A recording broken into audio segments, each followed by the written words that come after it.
Olá, boa tarde.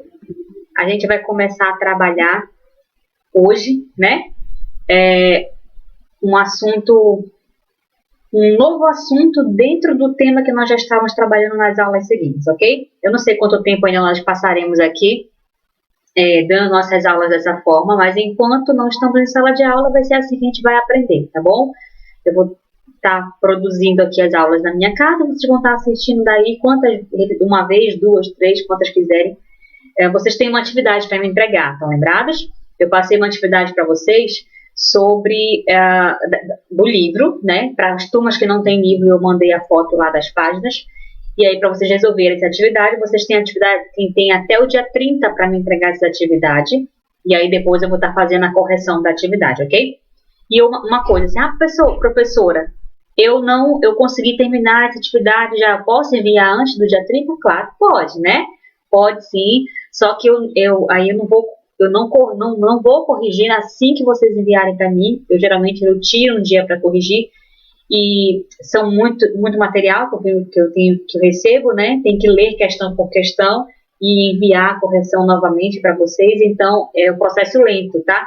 Então, se eu demorar um pouquinho para corrigir, para enviar novamente, eu peço que vocês, por favor, tenham paciência, que vocês entendam, mas é porque é diferente, né? Eu não estou com papel na mão para olhar e corrigir, então, algumas vezes vem meio borrada a foto, vem ruim para entender, eu tenho que pedir para a pessoa mandar novamente, e eu fico tentando ler ali, então isso toma um pouquinho mais de tempo. Então, por isso, às vezes eu demoro mais a mandar a atividade corrigida de volta, ok? E aí, assim que eu corrigir, eu vou marcar de todo mundo, passando no dia 30, eu vou marcar uma data para corrigir as atividades, assim como eu fiz com a atividade da página 26. Ok? Então, vamos continuar aqui falando sobre formação no solo, tá bom? Dá uma olhadinha nessa imagem aí que eu coloquei para vocês. Eu tenho aí, normalmente nos livros aparece essa imagem, no livro de vocês, se eu não me engano, não tem essa imagem aí.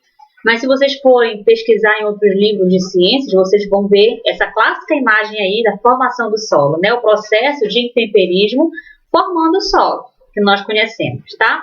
O solo, gente, ele não se formou de uma hora para outra. Ele se formou de uma forma lenta, progressiva, né? Isso demorou milhares de anos para que o Sol se formasse e chegasse a ter uma aparência como essa que a gente está vendo aí na imagem, ok? As rochas, elas são expostas a variações de temperatura, de chuva, calor, vento, rios, ondas. Tudo isso vai fazendo com que ao longo do tempo essa rocha ela vá sofrendo uma certa modificação, ok? E aí, se vocês observarem, nessa imagem aí, eu tenho o seguinte, ó. Deixa eu só destacar aqui para vocês. Eu tenho aí nessa imagem a rocha matriz, olha aqui, passar um tracinho aqui embaixo, tá? Rocha matriz. A rocha matriz é a rocha original, é dela que vai surgir as outras rochas. Essa rocha matriz, com o tempo, ela vai se desgastar justamente por esses fenômenos aqui que ela vai sofrer, ok? Ela vai sofrendo o processo de desgaste e ela vai transformando-se em fragmentos de rochas menores que ela. Seria aí a segunda etapa da formação do solo, ok?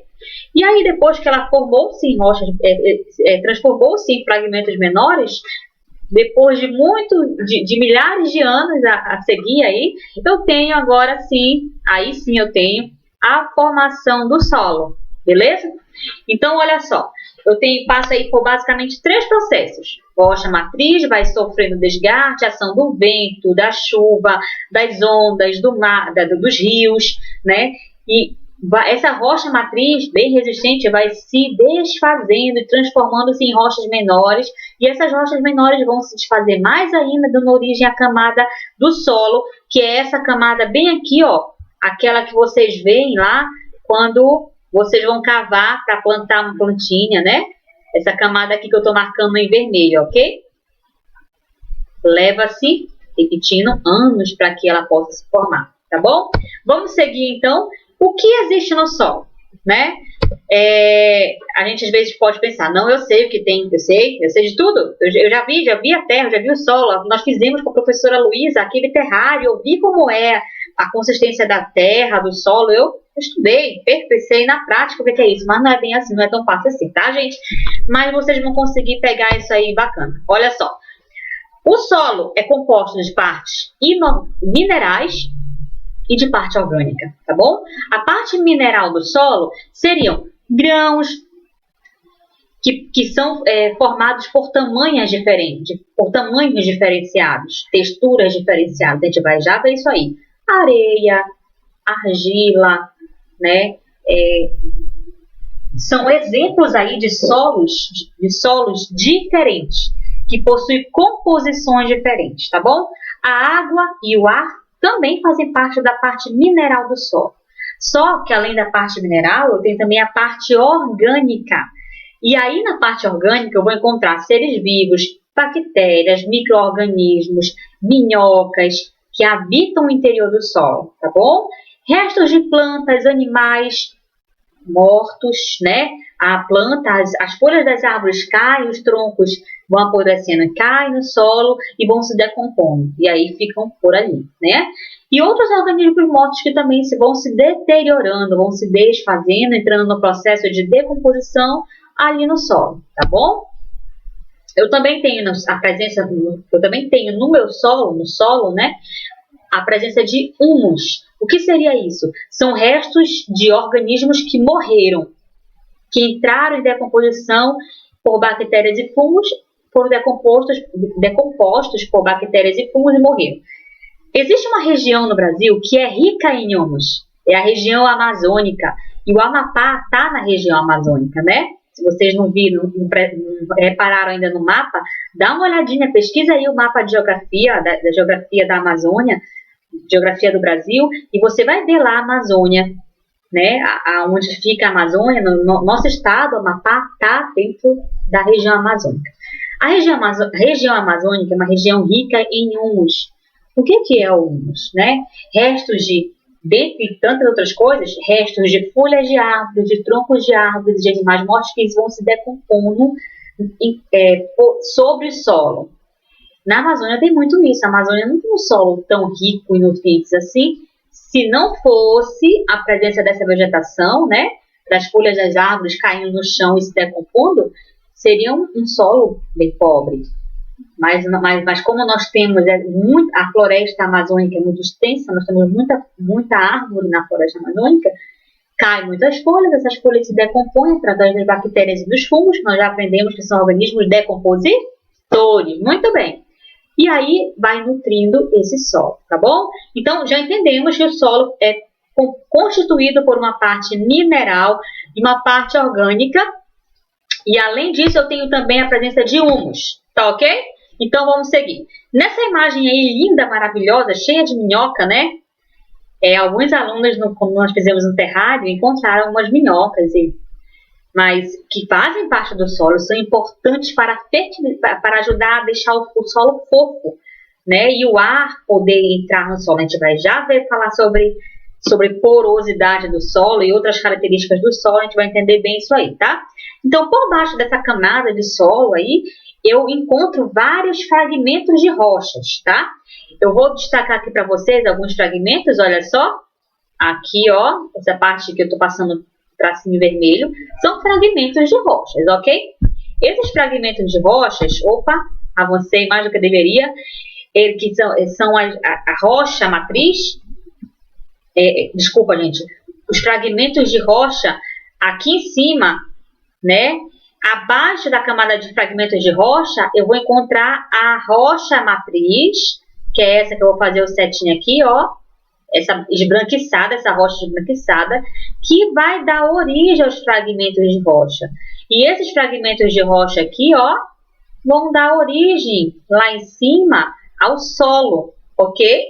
Eu acho, gente, se vocês não entenderem, olha aqui, esse solo aqui que eu tô fazendo a setinha aqui, se originou dos fragmentos de rocha. Se vocês não entenderem alguma coisa, gente, podem colocar aqui nas perguntas aqui embaixo, tá? Que assim que eu visualizar a pergunta de vocês, eu vou estar passando lá para responder, tá bom? Para responder e tirar as dúvidas de vocês da melhor maneira possível. Vamos lá. Eu tenho, gente, alguns tipos de solos, tá? Não tenho só um tipo de solo, não. Eu tenho mais de um tipo de solo. E o primeiro que eu vou colocar aí, essa imagem aí já retrata o solo arenoso. Mas vamos falar agora, deixa eu falar algumas características para vocês dos tipos de solos e aí depois a gente segue aí, tá? Existem alguns fatores que vão determinar o tipo de solo. Professora, que fatores são esses? Eles estão descritos bem aqui, ó, gente. Eu tenho tipo de rocha matriz, vai determinar qual é o tipo de solo que eu vou ter naquela região, o clima da região, a quantidade de matéria orgânica que existe na região, a vegetação, o tempo de formação, velocidade de escoamento da água. Essas características que eu acabei de citar para vocês vão determinar que tipo de solo que vai ser, que tipo de solo vai existir naquele local, tá? Por exemplo, a velocidade de escoamento da água. Se a água ela infiltra mais rápido, penetra mais rápido no solo, eu digo que aquele solo possui uma grande permeabilidade, ou seja, o que é isso? Uma grande facilidade de absorver água. Imagina aí, se você coloca de um lado um copinho com areia, só imagina, tá? Areia, e no outro lado um copinho com argila ou barro. Se você coloca um pouco de água no copo com areia e um pouco de água no copo com argila, quem quiser fazer esse teste pode fazer, para ver que eu não estou falando, que eu estou falando na verdade aqui, né?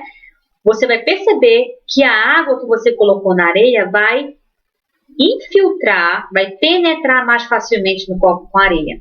Enquanto a água que você colocou na argila vai demorar, ou no barro, vai demorar muito mais para penetrar, para infiltrar, tá bom? Então, a permeabilidade do solo tem a ver com isso aí, com a capacidade que o solo tem de absorver um determinado líquido, tá? E aí, essa permeabilidade do solo, se ele absorve muita água ou absorve pouca água, vai afetar a fertilidade do solo. Porque isso vai influenciar na quantidade de sais minerais que estão ali disponíveis no solo, né? A gente vai, aos poucos, compreendendo isso aí, como acontece tudo isso, tá bom?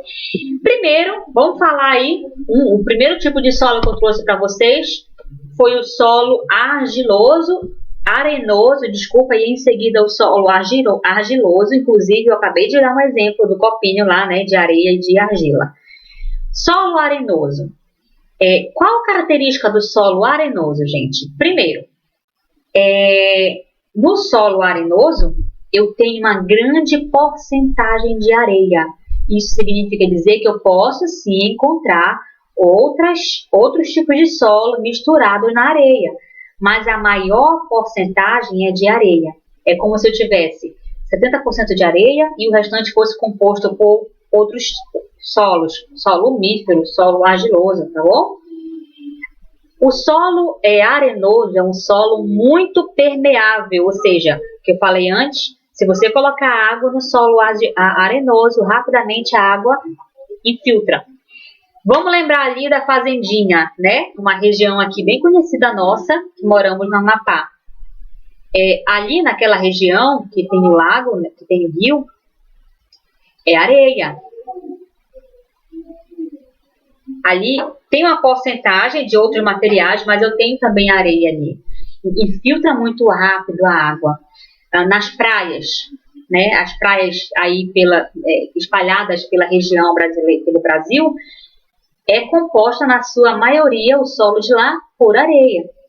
A areia não é um solo muito fértil, tá? Não é um solo onde eu vou ter uma floresta bem desenvolvida. Não é, infelizmente, né? Tem plantas, vegetações específicas que vão se desenvolver nesse local. Não são todas as árvores que vão crescer e se desenvolver bem ali. Desenvolve-se muito perfeitamente os coqueiros, açaizeiros nessa região, né? Geralmente, Por que isso acontece? Porque geralmente eles são muito pobres em nutrientes, a areia. Como elas têm uma grande permeabilidade, a água passa muito rápido, os nutrientes também passam muito rápido e rapidamente vão embora. É como se a água levasse as vitaminas, né? As vitaminas todas ali e não desse tempo da raiz das plantas sugarem e absorverem as vitaminas. É uma característica negativa para o solo arenoso. Se eu quiser, de repente, desenvolver uma horta no solo arenoso, eu preciso misturar outros compostos ali, um adubo, né? Para que o solo fique mais enriquecido e assim as plantas sejam melhor nutridas e cresçam, se desenvolvam melhor, ok? Em segundo lugar, eu tenho aí, observa o solo argiloso. O solo argiloso, eu já vou ter aí uma porção maior, o próprio nome já fala, de argila. Nesses valores que eu tenho que mostram aqui, ó, 35% a 60% é composto de argila. Professora, eu tenho outros tipos de solo também misturados na argila? Tem, mas a maior parte, a maior porcentagem é argila, tá bom? Esse solo, ele é menos permeável. O que é isso, professora? Se eu colocar água nesse solo, a água vai demorar a escorrer, a infiltrar, a penetrar no solo. Então, esse solo, ele vai reter melhor os nutrientes, tá? É uma das características aí do solo argiloso, ok? Seguindo aí, gente, eu tenho o solo humosos ou umíferos. Dá uma olhada aí na consistência desse solo. Lembra muito o adubo, né? Que a gente usa, que muitos usam aí para plantar. É um solo muito rico, gente, em material orgânico.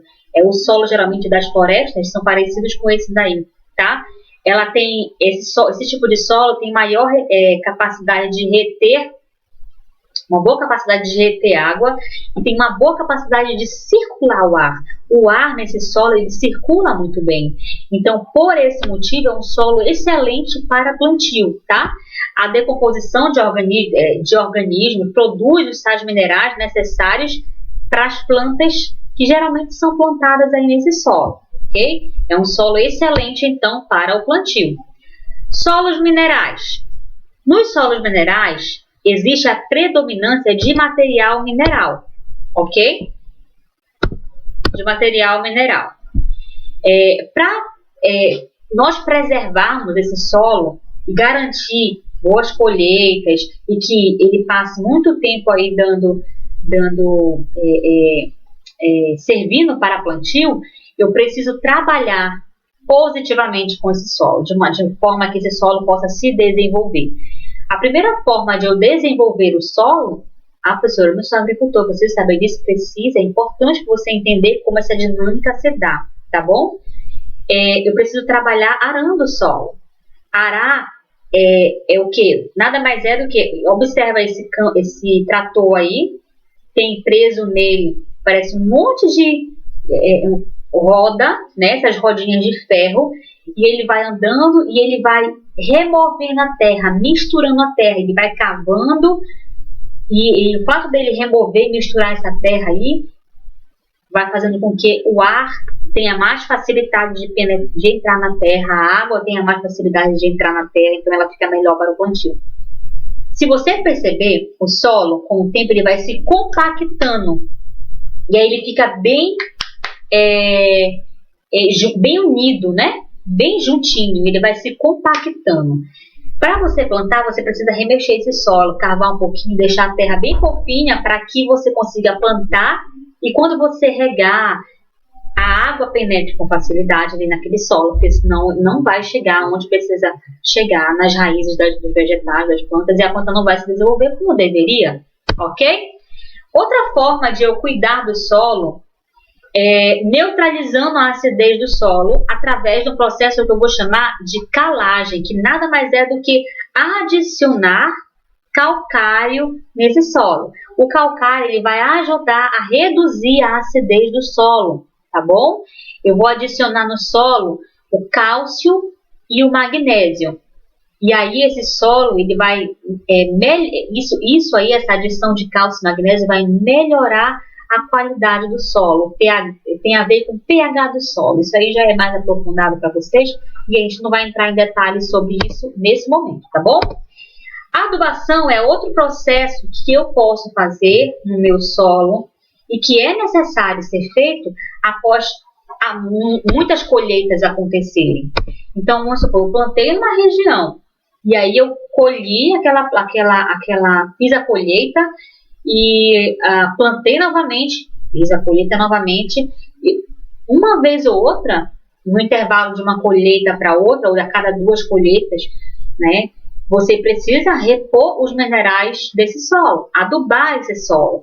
Existe aí 2 tipos de adubação, tá, gente?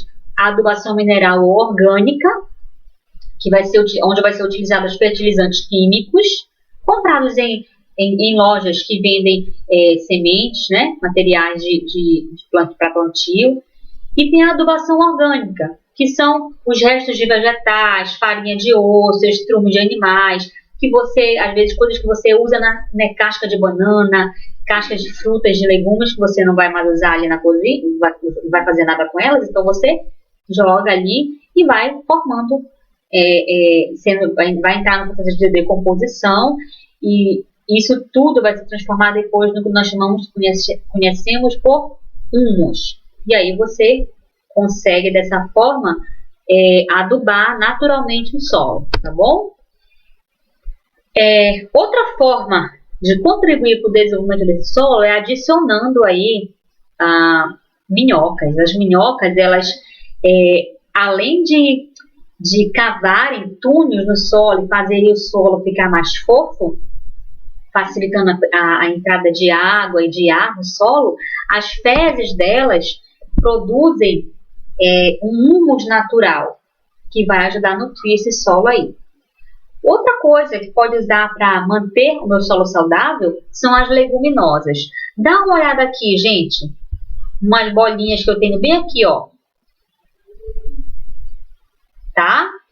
São bactérias que se fixam na raiz das plantas. Essas bactérias, elas absorvem naturalmente nitrogênio. Nitrogênio é um gás que existe naturalmente na atmosfera terrestre. Nós, seres humanos, não usamos o nitrogênio na respiração.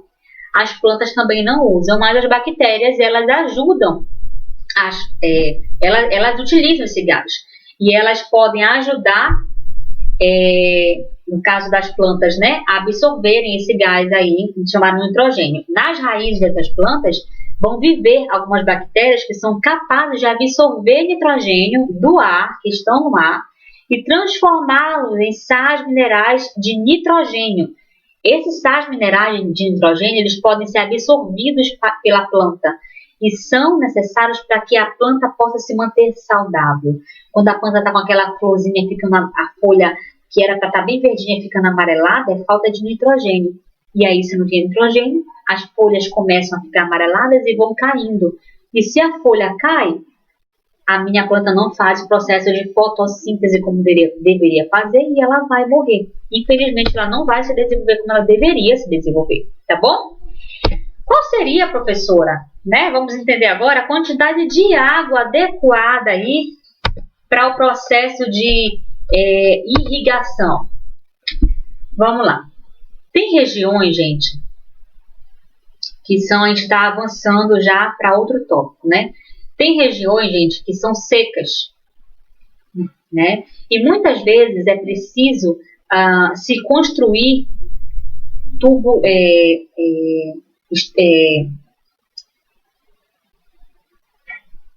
estruturas que possam promover a irrigação dessas regiões, né?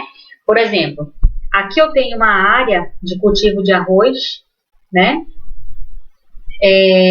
Que foi feita essa estrutura aqui como se fossem valas.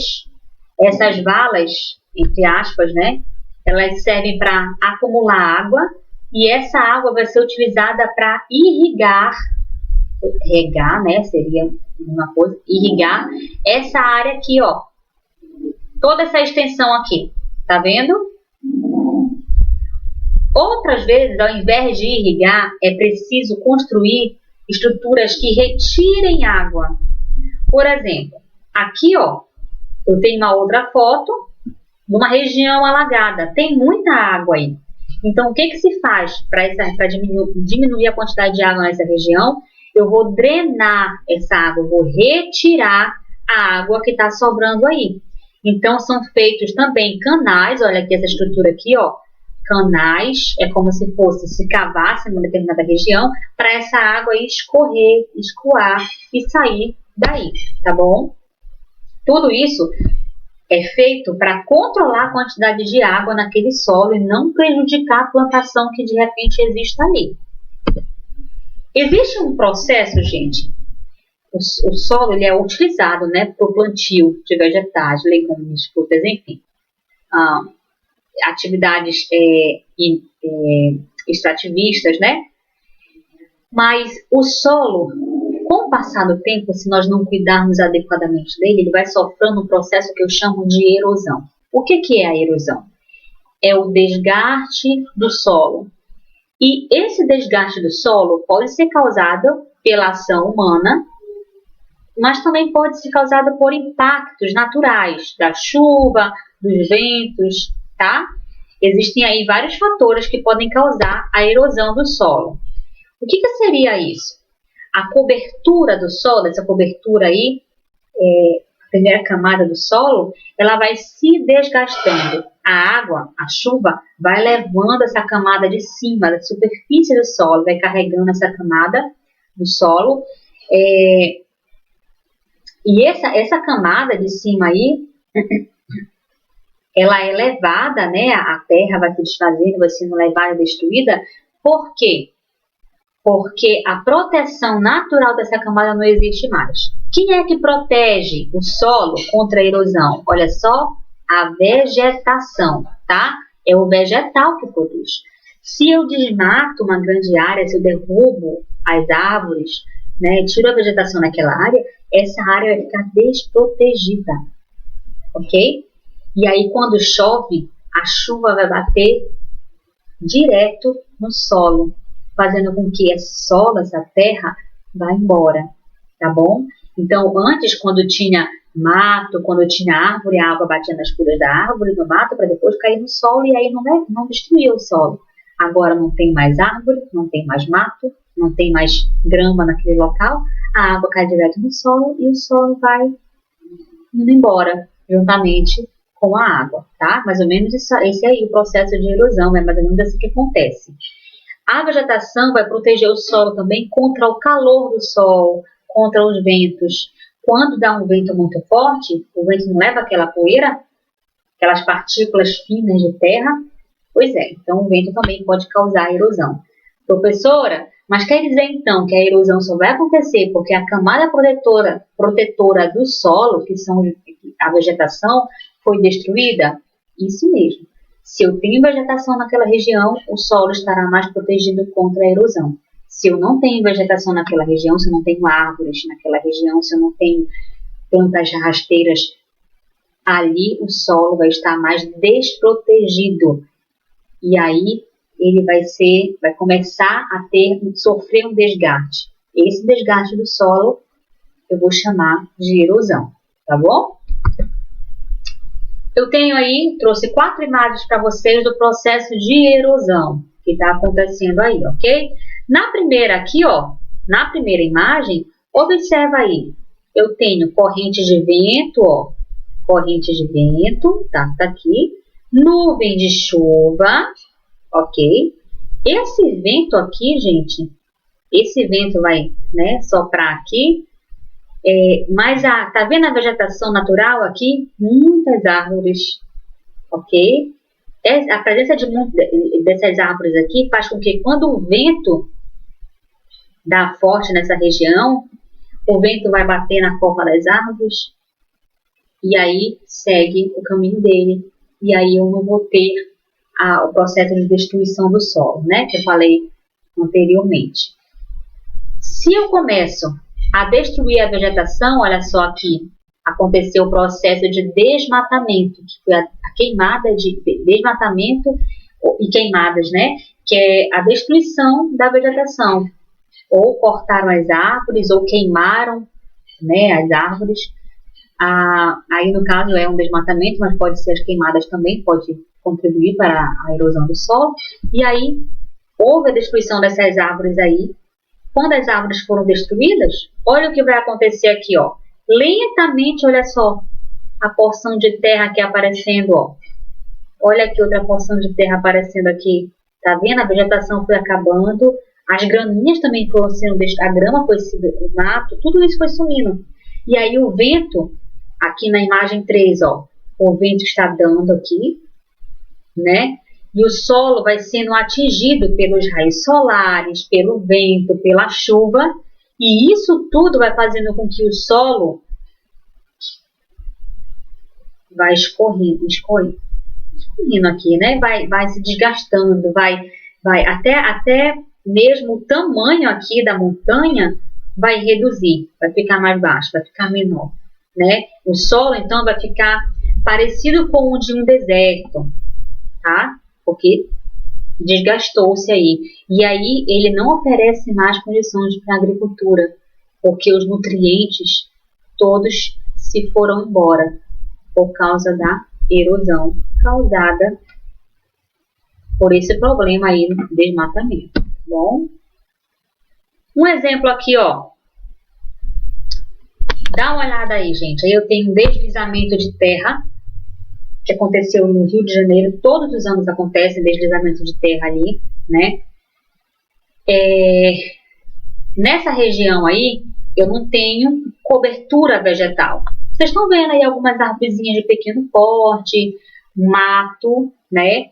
Mas não é para construir todas essas casas, tiveram que cortar dezenas de árvores aí, que estavam aí próximas, né? E isso aí, essas encostas dos morros, vão correr maior risco de desmoronar, provocando desabamentos de terra com graves consequências aí para a população que mora nessa região aqui, ó, mais baixa, certo? O solo fica desprotegido, tá vendo aqui, ó? Aqui eu quase não tenho árvore, tá vendo? Onde eu tô fazendo as setinhas, eu quase não tenho árvore, então é mais fácil ocorrerem deslizamentos aí, ok? Só, gente, que existem,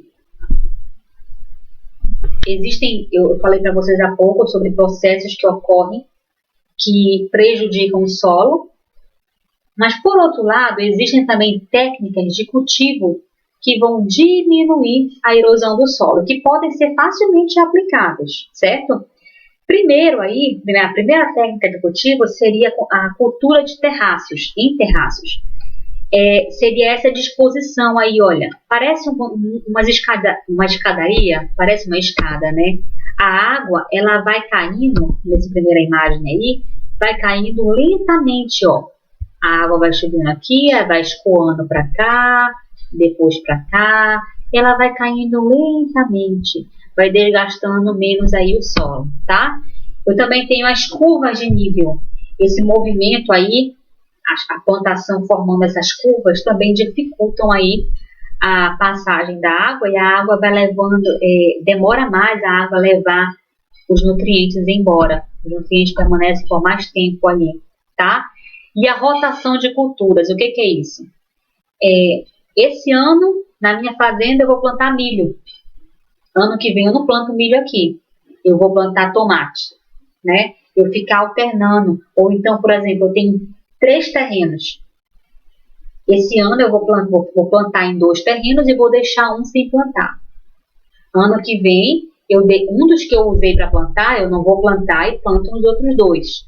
Né? Esse revezamento, essa rotação de plantio ajuda a fazer com que os minerais do solo sejam preservados um pouco mais, e aí não há necessidade de fazer adubação com tanta frequência, né? Essas são técnicas de cultivo. Então, são 3 as técnicas de cultivo: cultura em terraços, curva de nível e rotação de cultura. Essas 3 técnicas de cultivos vão dificultar a erosão, vão fazer com que a erosão não ocorra tão facilmente, tá bom? Um outro problema, gente, que o solo enfrenta, além da erosão, são as queimadas. tá? E o desmatamento, né? A gente viu lá, o desmatamento é um fator que causa a erosão, mas eu não tenho só desmatamento aí, eu tenho processo de queimadas. O fogo ele vai destruir, além de destruir a vegetação, vai destruir os micro-organismos que fazem a reciclagem do solo. E sem micro-organismos, eu não vou ter mais ninguém para decompor a matéria naquela região. Então, o solo torna-se um solo pobre em nutrientes, tá? Essa perda de matéria orgânica aí vai deixar o solo exposto à erosão também. Se eu não tenho mais árvore, eu não tenho mais folhas no solo, a água vai bater naquele solo e vai levar facilmente os minerais do solo. E aí o solo fica pobre. Tá? As queimadas, além de destruir a parte orgânica do solo, deixar o solo mais exposto à erosão, também vão liberar para a atmosfera gases que são nocivos para a saúde humana, prejudiciais à saúde humana, tá bom?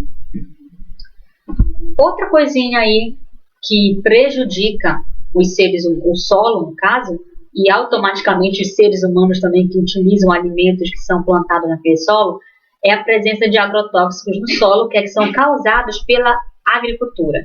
Agrotóxicos, eles são mesma coisa que defensivos agrícolas, são produtos químicos que vão ser utilizados para combater pragas, né? E existem muitas consequências negativas do uso desse componente químico aí. Eles vão eliminar os insetos, vão eliminar as pragas, só que com a eliminação desses insetos vão surgir populações resistentes a ele.